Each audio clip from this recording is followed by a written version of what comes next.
of my department. Lecture on spinal anaesthesia हो गया आप लोग का? हो गया ना? हाँ ठीक. Yes, sir. So now my topic is epidural anesthesia.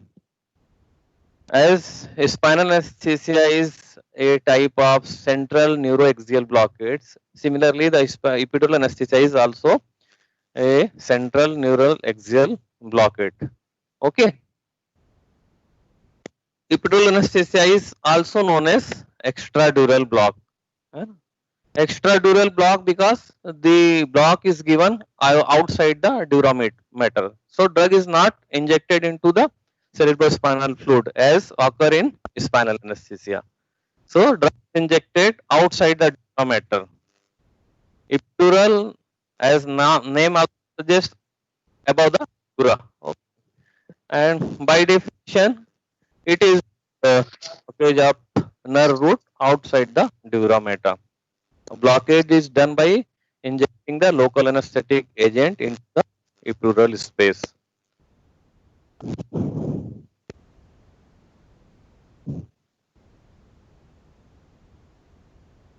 First of all, we just revise what is anesthesia. So anesthesia is reversible lack of awareness. When there is a lack of awareness, it is known as general anesthesia. When there is a lack of awareness of a part of body, it is known as regional anesthesia. Part of body may be lower half of the body, one half of the body, one arm, one leg. So it is regional anesthesia because in epidural anesthesia there is no loss of consciousness, only the lack of awareness of a part of body.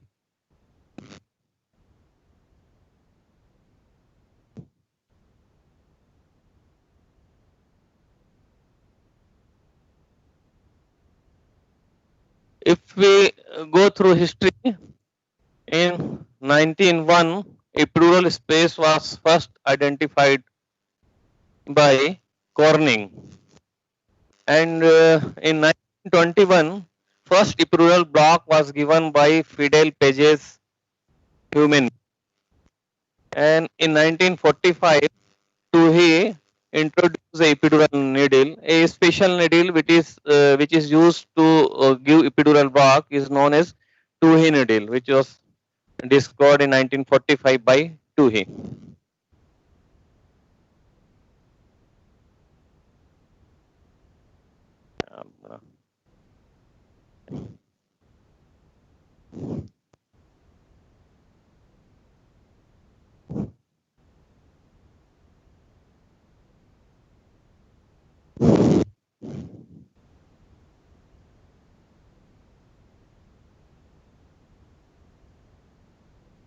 Indication हो गया.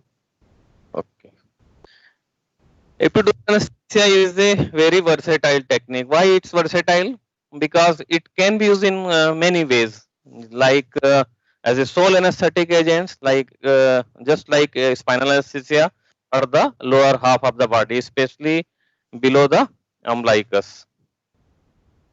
And it can be used as a supplementary analgesic agent to the general anesthesia.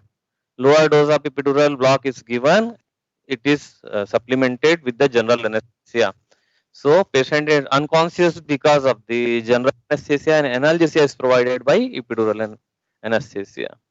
Thirdly, it can be used for the post-operative analgesia in major surgeries where there is a severe pain, post-operative pain. Epidural anesthesia is given, and a epidural catheter is placed inside the epidural space, and through which a continuous low dose and low concentration of local anesthetic is injected, which only block the sensory supply of that part of the body. So patient does not feel the pain of the surgery. Especially used for cardiac surgeries, hip replacement surgeries, or any major surgeries, multiple surgeries over the lower half of the bodies. So it is used. And epidural anesthesia is also used for management of chronic pain, especially the pain which occur due to herniation of the disc and pain radiating in the lower limb and backache, that is treated by epidural anesthesia. In this technique, we used to give a steroid injection through the epidural approach, which decreases the edema of the nerve sheath and it releases the pain. It can be used single injection or catheter, as I already told. Catheter can be introduced in the epidural space.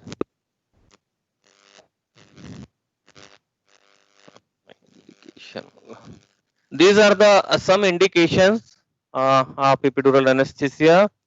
It is used for upper abdominal surgeries like splenectomy, cholecystectomy, lower abdominal surgeries, hernia repair, appendicectomies, hernia repair, operation of the limbs, hip surgeries, hip replacement surgeries, lower limb femur fracture surgeries. It can be used for operation over the vertebral bodies, especially in the lumbar region, and analgesia can be provided through this technique. I will describe it in detail. Post-operative pain relief, as I have already told, for major abdominal, thoracic, and the lower limb surgeries can be used. And these are the some contraindication for epidural anesthesia. Absolute contraindication when the patient is not willing for epidural anesthesia. You can give epidural anesthesia if patient having allergy to local anesthetic, which we have to use to provide epidural anesthesia. If there is infection at the site of epidural injection, because this infection may go through this epidural needle into the epidural space, and if we accidentally puncture the durameter into the CSF, so there is chances of epidural hematoma or meningitis are there.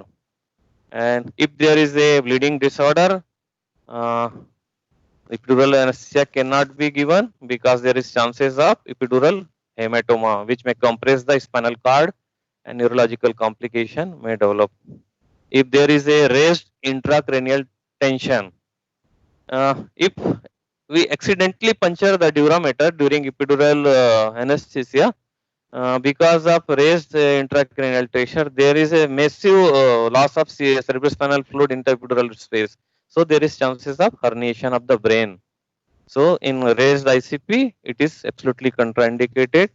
And most importantly, if there is a sedation equipment, if epidural anesthesia should not be given. There must be a resuscitation equipment facility. So it is mostly given in operation theater or ICU care facility where the ICU care facility is available.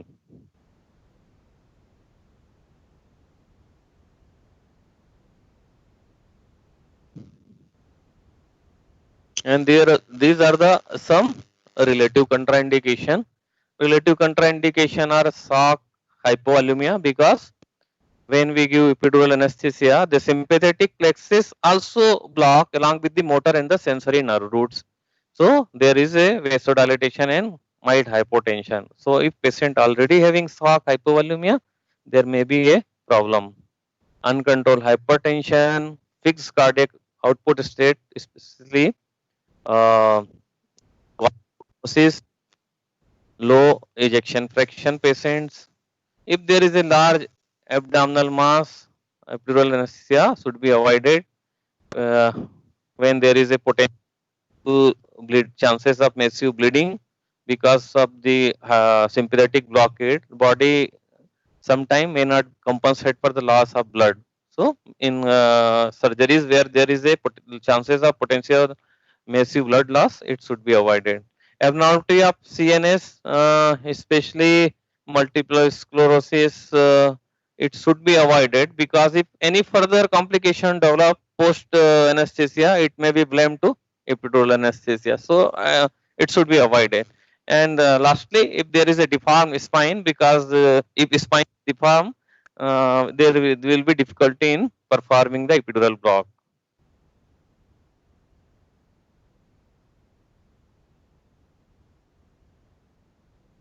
if we go through the anatomy, this is the horizontal section of a vertebral spine at the at the lumbar level.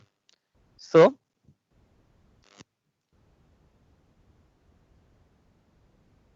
the epidural space extend above from the foramen magnum.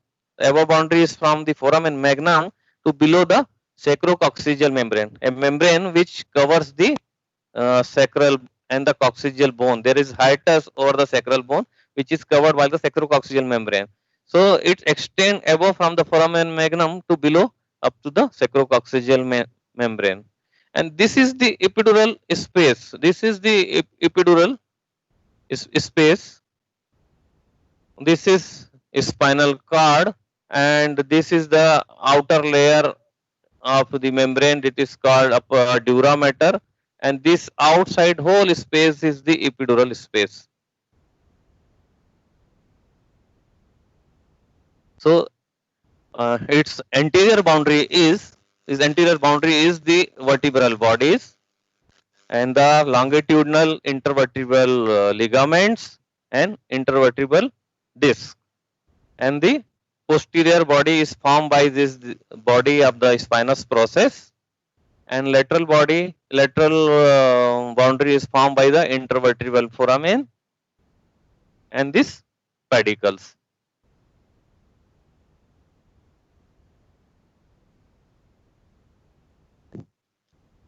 This is the boundaries. Superiorly it extends up to foramen magnum, inferiorly it extends up to sacrococcygeal membrane, anteriorly posterior longitudinal ligament and the intervertebral disc and the body of the vertebra, anteriorly, posteriorly most important boundary is ligament flavum, which is used as a identification landmark of the epidural space, and the anterior surface of lamina, root of the vertebral spine, laterally pedicles and the intervertebral foramen. So if we go through, here lies the ligamentum flavum, which is the membranous covering over the this spinous process, inner side of the spinous process.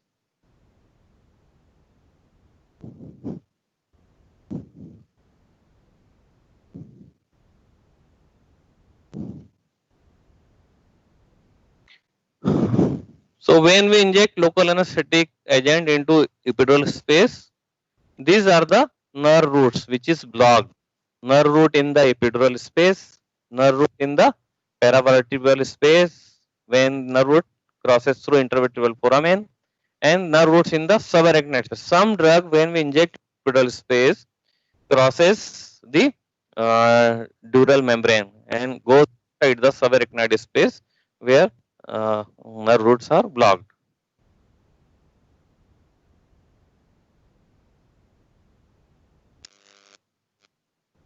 This is the fiber which blocks anterior nerve roots which coming from the spinal cord, posterior nerve root, mix anterior and mix motor and the sensory nerve roots, and the some sympathetic fiber accompanying the visceral efferent fibers. So when these nerve roots are blocked, we develop the epidural anesthesia. Anterior nerve root, posterior nerve root, so there is both blockage of the motor and the sensory and the sympathetic fibers.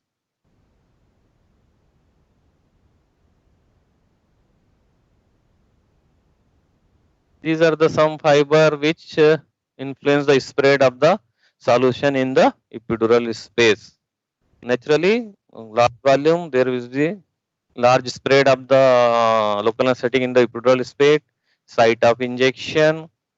The normally we inject local anesthetic into a particular, it equally spread both side of the above and below.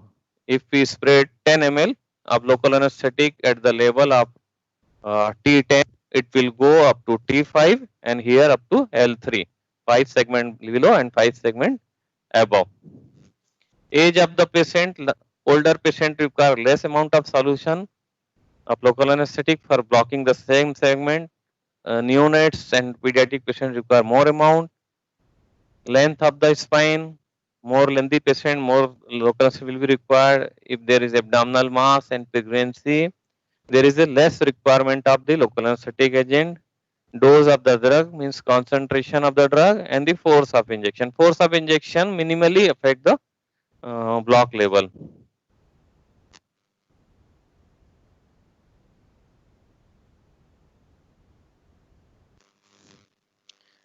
Now, how this epidural block is given? First part is the preparation of the patient.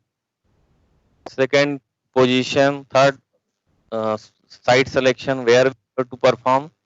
Thirdly, we have to select a needle. So we will go one by one.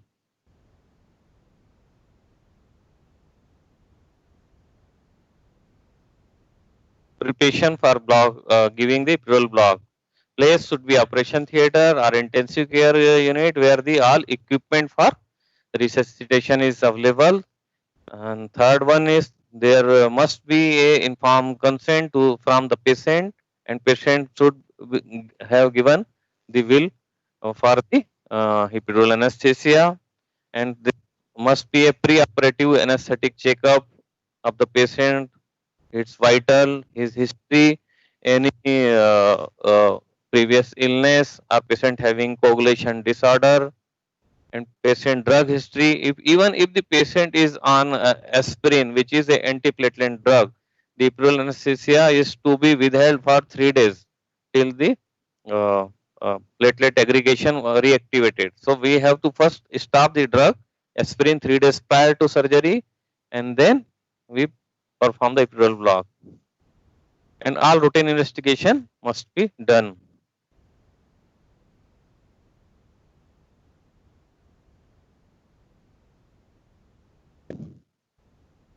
Position of the patient, same which we use during spinal anesthesia, it can be given in a sitting position or in a lateral position. So either in a sitting position or lying on the side, lateral position. Site. Here is a difference in between the spinal anesthesia and the epidural anesthesia. Spinal anesthesia only can be given in the lumbar region below the L1 vertebral level, because the spinal cord end up to the L1 vertebra. So above this level we cannot give spinal anesthesia. There is chances of spinal cord. But epidural anesthesia, in which we does not enter into the subarachnoid space, we just inject drug into the epidural space. So epidural anesthesia can be given from the cervical to the caudal level, in which widest interspace is preferred and midpoint of the selected segment. Just for example, if we have to perform a mastectomy under the epidural anesthesia, so breast is supplied from the T1 to T6 level. So we select the T3 or T4 level for performing the mastectomy under anesthesia. So midpoint we have selected, and drug is injected into the T3 or T4 level. So drug will go above and below in equal amount.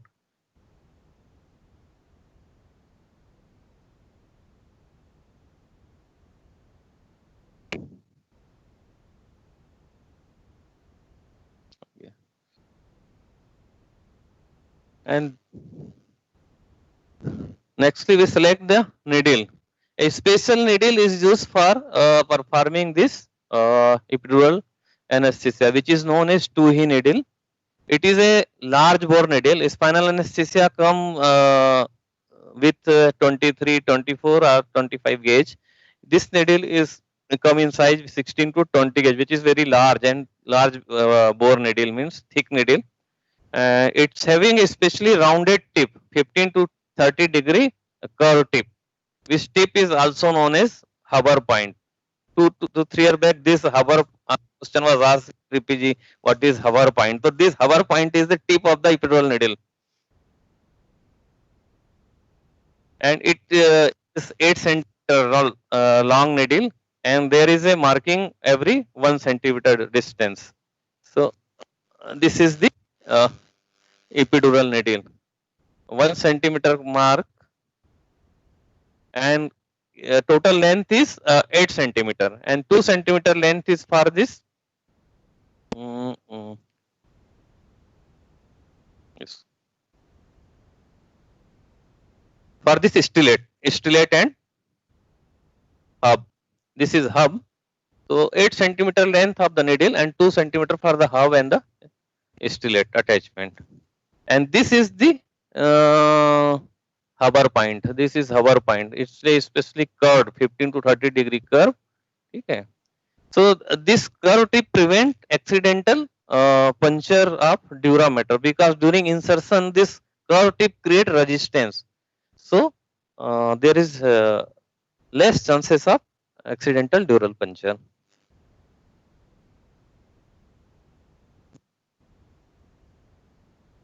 This is a epidural set which consists of this syringe. This is called as a low resistance syringe. This is epidural catheter.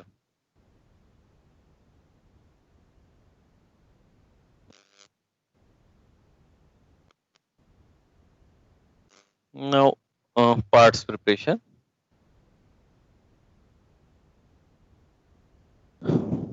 Parts preparation is done as for the other surgical procedure, spinal. Betadine, usually betadine, providine iodine, which is commonly known as betadine, is used for preparing the part for making SSCs of the local part, and proper painting and draping done. And for giving epidural anesthesia, the midpoint of the epidural segment is selected, and where we give local anesthetic 1 ml of the 1% or 2% lignosulfone to locally anesthetize the area, because we have to inject the large bore needle in that area. So patient will pain. So firstly we anesthetize the local area with local anesthetic agent.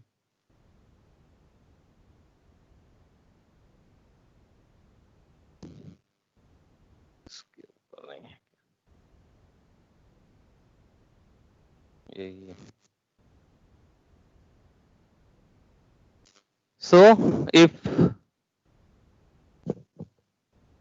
we have selected the midpoint of the epidural anesthesia, epidural needle is taken, and the widest space between the spinous process is selected usually.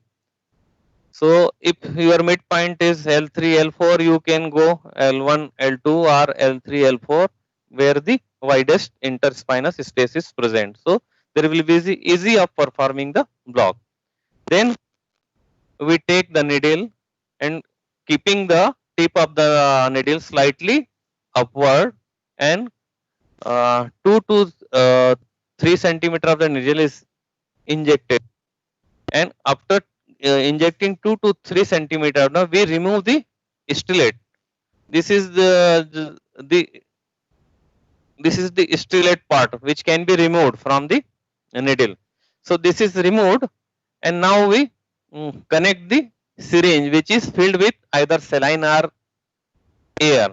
So two type of technique are used for identifying the epidural space. One is loss of resistance technique, in which we can either use saline or air, and second is hanging drop technique. So usually most of the clinician anesthetists use a loss of resistance technique, in which they saline or air. So you can see they are using line. So after injecting 2 to 3 centimeter of the needle inside the interspinous space, we connect a loss of resistance series. This is loss of loss of resistance syringe, which is filled with saline, and the continuous pressure is maintained over the plunger by the thumb, and gradually we insert needle 1 centimeter, and continuous pressure is maintained over the thumb. As our needle enter into the epidural space after puncturing the ligamentum flavum. There is sudden loss of resistance, means your plunger will be pushed inside and saline will be pushed durameter. So this is the epidural space. So this technique is known as loss of resistance technique. And once your needle is entered into the epidural space, just move the needle.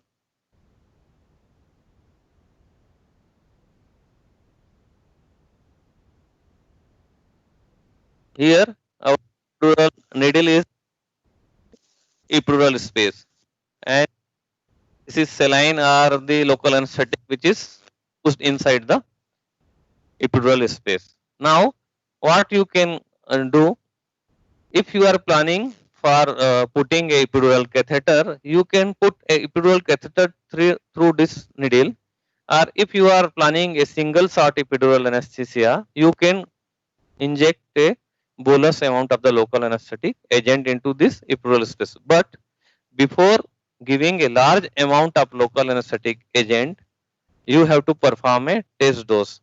Test dose is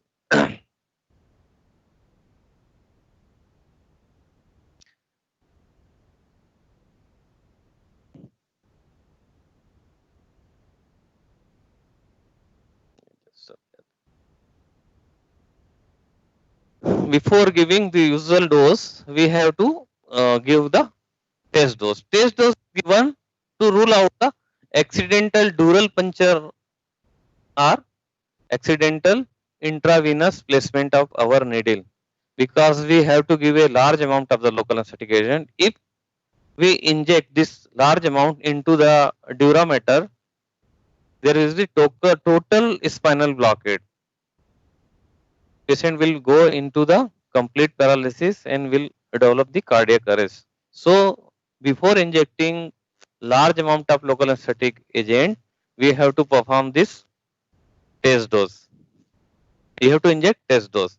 So 1 ml of lignocaine or 2 ml of bupivacaine we injected into epidural space by a 2 ml syringe, and we wait and watch for 5 minutes. If our epidural needle is inside the durameter, so there will be development of spinal anesthesia as we inject local anesthetic into subarachnoid space. So there will be development of spinal anesthesia. Patient will complain of tingling and numbness and the loss of power in the lower limb. So your needle is inside the subarachnoid space. And if your needle has accidentally punctured the vein, the because of this adrenaline into this local anesthetic agent, the adrenaline will go into the blood, and because of this, and there will be rise in the heart rate and the blood pressure. There will be tachycardia. So if there is tachycardia after 5 minutes, you just withdraw your needle and abandon the procedure, cancel the procedure. Your needle is accidentally punctured the artery or vein.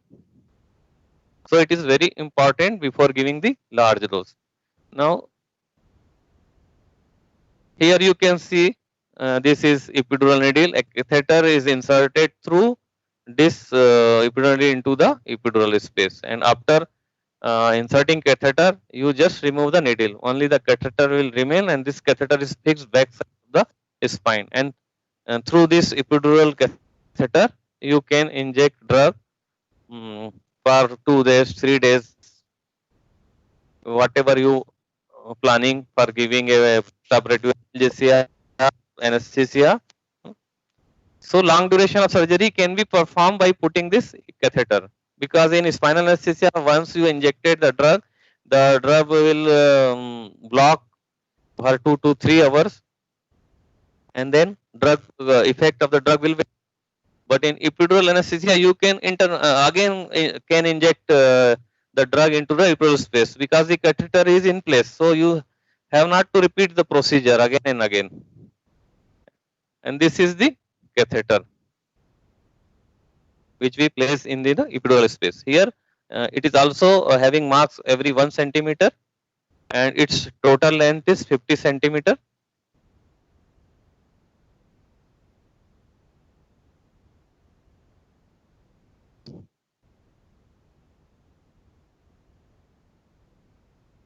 These are the local anesthetic agent we commonly use. Lignocaine 1 to 2%, bupivacaine 0.25 to 5%, and usual volume is 2 ml per segment. It is also asked in your PPG. The volume required for blocking the segment in epidural anesthesia is usually 2 ml per segment. And onset of analgesia in epidural anesthesia, it takes long time, 10 to 20 minutes. And in spinal anesthesia, it takes 2 to 5 minutes. And the analgesia is assessed by using pinprick test, a pinprick method. A needle is used and we just prick the segment where we have to perform the surgeries. If patient having no pain, you can proceed.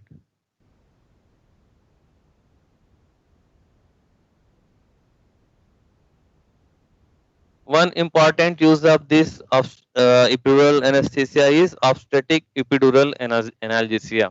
Means we give this epidural uh, analgesia to relieve the pain of the labor pain relief.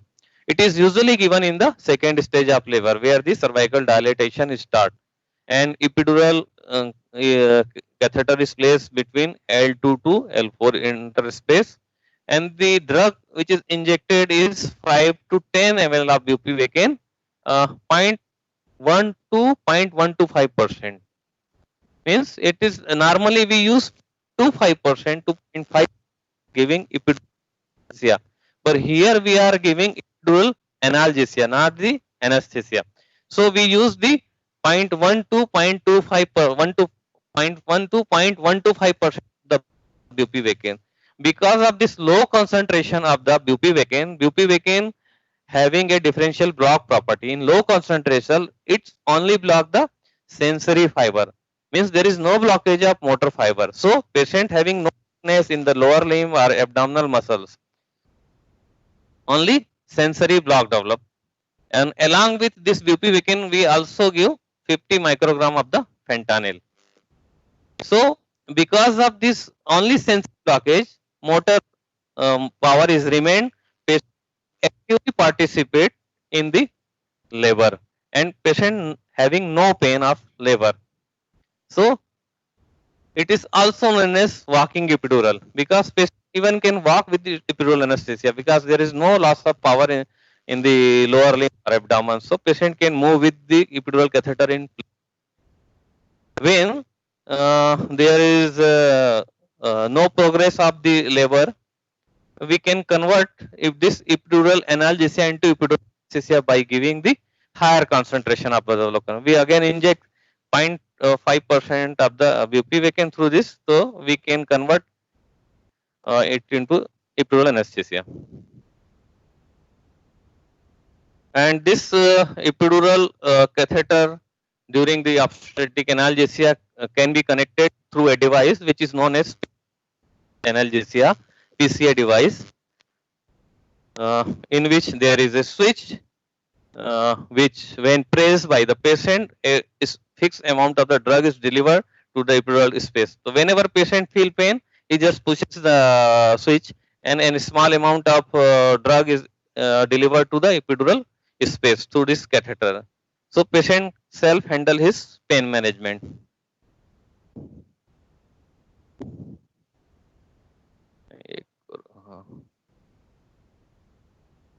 This device is connected. This is epidural catheter, and this device is connected. Knob is in the patient hand, and patient is in active labor. You can see patient is so happy in a labor pain. Otherwise, it's very painful procedure.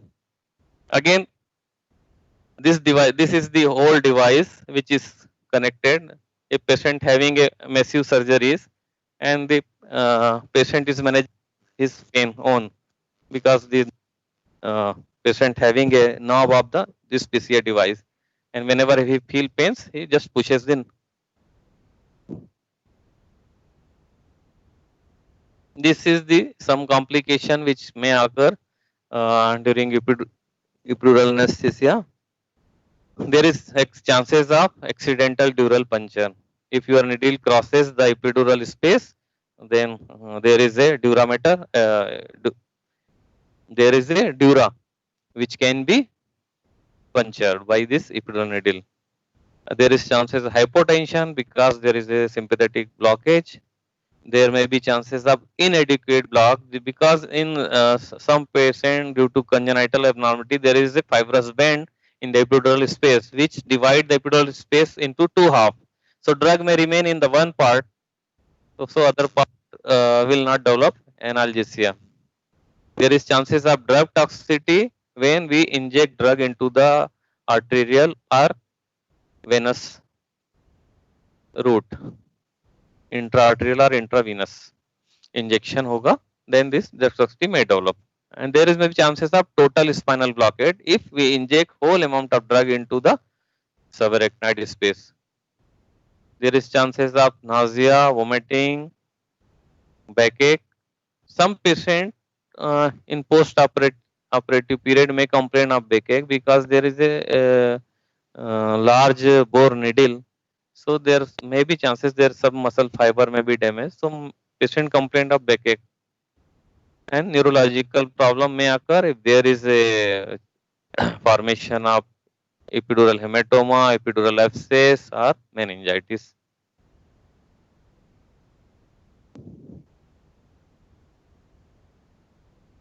So then what is the advantage of epidural anesthesia over spinal anesthesia? Once usually we does not puncture the dura mater, so there is no leakage of CSF, so there is no chances of post-dural puncture headache. And secondly, it we can prolong anesthesia. If we put epidural catheter into epidural space, we can prolong anesthesia for 2 hours, 4 hours, 6 hours, 12 hours, 24 hours, because we can inject through this epidural catheter. Third one is post-operative. We can provide post-operative analgesia by giving low dose of local anesthetic agent in the post-operative period for 2 to 3 days, or we can use even opioid drugs through this epidural catheter. So this opioid drug will go in the spinal cord level and will block there the sensory pathway. There is chances of less hypotension in comparison to spinal anesthesia, and it can be given at any level.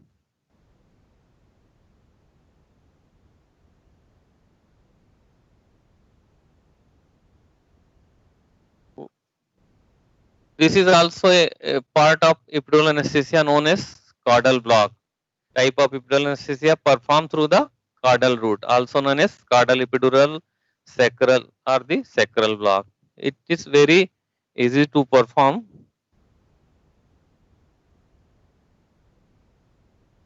Indication for this caudal block is surgery below the umbilical level, especially surgery over the anal or the rectal region, because sacral nerve roots and some lumbar nerve roots are blocked. So procedure over the genitourinary tract, anus, rectum, which is supplied by sacral nerve roots, skin grafting of the lower limb surgery, hernia repair, second stage of instrumental delivery, and for providing obstetric analgesia, and caudal epidural steroid injection for pain management.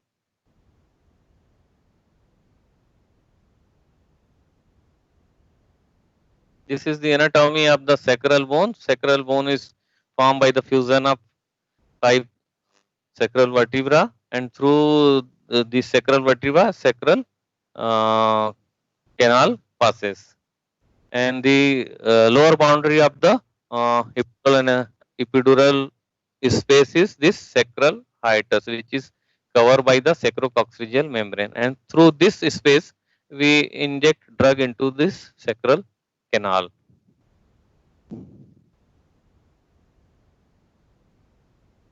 In sacral canal, there is a dural sac, phylum terminal, sacral and the coccygeal nerve root, venous plexus, fat and the areolar tissue. So this sacral and the coccygeal nerve roots are blocked, which provide the anesthesia.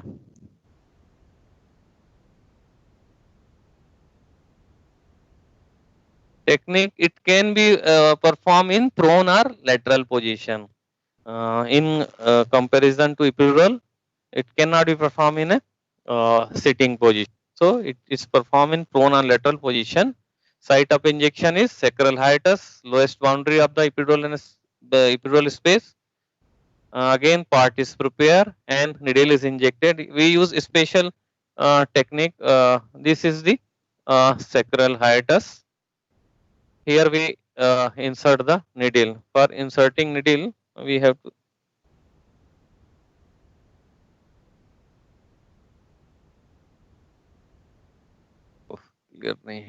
this is the sacral hiatus, which is covered by sacrococcygeal membrane. So we inject needle perpendicular to the skin, and after inserting needle into the sacral canal, we just pushes downwards the needle and making it horizontally, and then pushes forward into the this sacral space. And after aspiration for blood and CSF, we inject the local anesthetic agent.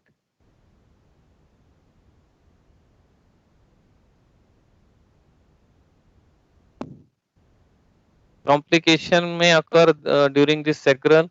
There is a dural sac extend up to the level of L4 vertebra. So if you use long needle, you can puncture the durameter through even through this sacral.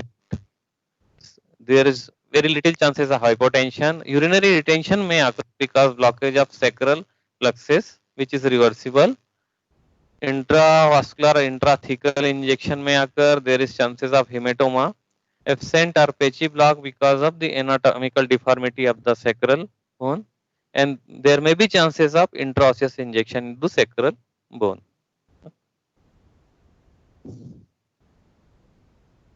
Thank you. Any question from anyone?